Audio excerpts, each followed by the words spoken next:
ఏమంటున్నావు ఇంట్లో? నువ్వు కాలేజ్ పోకో అన్నాడు. దేనికి అంటే నేను రేపు నేను తీసుకోపోతే పోలీస్ స్టేషన్ లో సైన్ పెట్టు, అన్న టార్చర్ చేస్తున్నా అని చెప్పేసి నేను మిగతాది ఏం రాపియాలో నేను అది రాపిస్తా అని మా డాడీ అంటున్నాను. అంటే ఇప్పుడు టార్చర్ చేపిస్తాను చెప్పి సైన్ పెట్టడం ఏంటి? ఇప్పుడు నీ మీదికి రావాలని చూస్తున్నారు వాళ్ళు అంతే. నా మీదికా?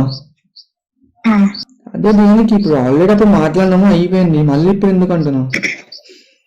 ఏమో అంటే ఎవరు ఇప్పుడు డాడీకి? ఇప్పుడు డాడీ చేస్తుందా? మా డాడీ చేస్తున్నా, అది మొత్తం మా బావ ప్లాన్. మీ బావ ప్లానా? నిన్న సాయంత్రం మంచిగా ఉండు. సరే ఇప్పుడు ఏమైనా ఉంటే మరి మీ బావ నాకైనా ఫోన్ చేయాలి కదా. ఇప్పుడు మళ్ళీ ఏమైంది రాబోయే ఇది అని చెప్పి నన్ను అడగాలి కదా. ఏం అడగలే కదా, అదే కదా నా ప్రాబ్లం. ఏం చెప్తలేరు, ఏం చేస్తలేరు, నన్ను ఇట్లా పెట్టమంటారు. నువ్వేమనుకున్నావు ఒక్కొక్క మాట? నేను ఎడికైతే ఆడికి అని నేనున్నా. అంటే ఎడికైతే ఆడికి అంటే ఎట్లా అంటున్నాను? నేను పెట్టనీకి రెడీగా లేను అంటే నేను చేస్తున్నావా అని అడుగుతారు. అవునా అనే కదా నేను చెప్పాలి. అందుకే నేను నిన్ను అడుగుతున్నా నువ్వేమనుకుంటున్నావు అనేసి. ఏమనుకుంటా నాకు ఏం అర్థమైతే ఫస్ట్ ఆఫ్ ఆల్. ఇప్పుడు నేను అది పెట్టిన అనుకో సీదా మీ ఇంటికి వస్తారు, ఇట్లా చెప్పింది మా పిల్ల అనేసి. మరి నేను ఏం చేయాలి? నేను పిచ్చిదాన్ని మధ్యలో. డాడీని అడగొచ్చు కదా, ఏమైంది డాడీ మళ్ళీ ఎందుకు ఇట్లా చేస్తారు? అడిగినా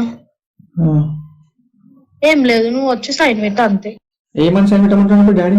వాళ్ళంతా రాసి పెడతారంట, నువ్వు ఉత్తే అవును నన్ను టార్చర్ చేస్తున్నావు అని చెప్పి నువ్వు సైన్ పెట్టు అంతే.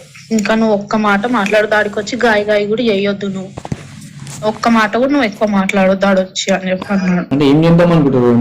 అంటే నా లైఫ్ స్పాయిల్ చేద్దాం అనుకుంటారు అంటే ఏంటి? ఆ రోజే అన్నారు. ఏమని? నేనైతే వదిలా నడుచుమా, మీరు వదిలేసినా సరే నేనైతే వదిలా అని అనేసి అన్నాడు మా బావ. అంటే నన్ను కూడా అన్నాడు, మీరేమన్నా చేసుకోరి, నేనైతే ఇద్దరిని వదిలా, ఇద్దరిని చంపేస్తా అని అన్నాడు. అయితే నేనన్నా అవును మీకు మనుషుల మీద ఎప్పుడు ఉందని, ఇప్పుడు మీకు అసలు మనుషులు అంటేనే విలువలేదు మీ ముఖాలకి అని నేను ఒర్రినా. ఏమంటలేదు.